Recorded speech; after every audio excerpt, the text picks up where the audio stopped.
Hello guys, good morning.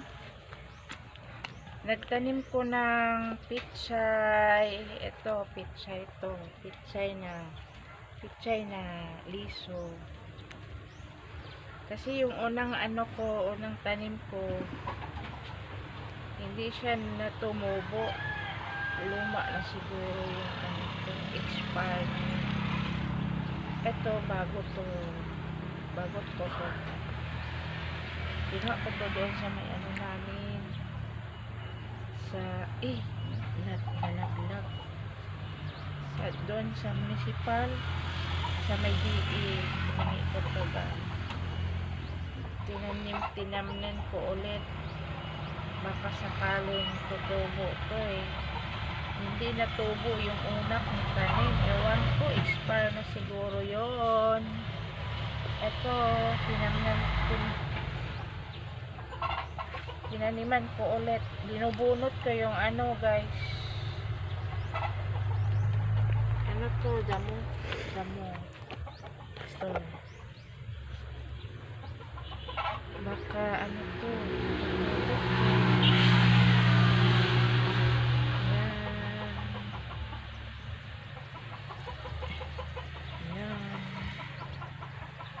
Ayan guys.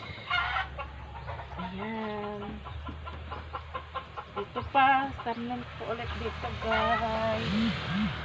Yung tumubo. Guys, hindi pichay sagbot. Ayan. Siguro luma na yun. Expire na yung una kong nilagay din una ko.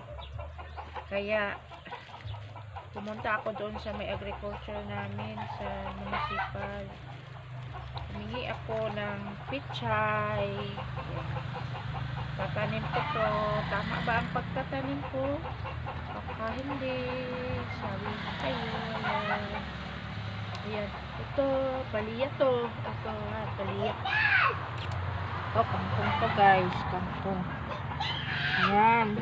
Sana tutubo to guys. Tutubo to. Ano bang meron bang iba doon na liso? Okra. May okra din. Ay, ikat mo. Nga. Ay. Okra. Ito guys, okra to, okra. Tanim ko dito sa likod ng bahay namin. Kasi wala kaming lupa na taniman guys. Dito lang kami nagtatanim sa pinutol ng galon. Tutubo ito. Meron kaya ito. Ayan guys. Tagada. Okra. Dalawa lang. Apat. Ito okra. Ito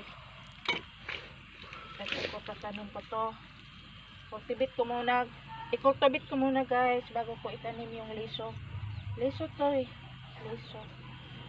Yan. Kasi tinaniman ko to ng pichay. Hindi na turok. Anong Bisaya sa turok? Ay, Tagalog sa turok. Tumubo. Yan. Masarap tong okra guys. Sabi nila guys, magtanim kayo ng maraming okra. Dahil good for good for health, good for sa mga diabetic daw. Gamot daw to sa mga diabetic. Kainin mo lang diretso yung bunga niya. Hindi naman ako, ang hirap dito. Ay, hulog. Uy, gikuan to ko mga tumba man siya.